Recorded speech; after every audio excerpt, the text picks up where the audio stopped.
আজকের রেসিপিটা বাচ্চা বড় সকলের প্রিয়।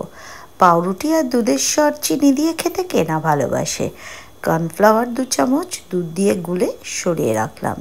পাউরুটির ধারগুলো কেটে পাউরুটিগুলো বেলে নিয়ে একদম পাতলা করে রাখতে হবে।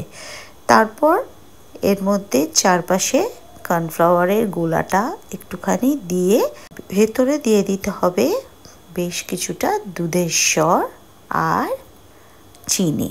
এবারে রোল করে দিন, দিয়ে কর্নফ্লাওয়ারের গোলায় ডুবিয়ে বিস্কুটের গোলাতে একটু মাখিয়ে ভেজে নিতে হবে।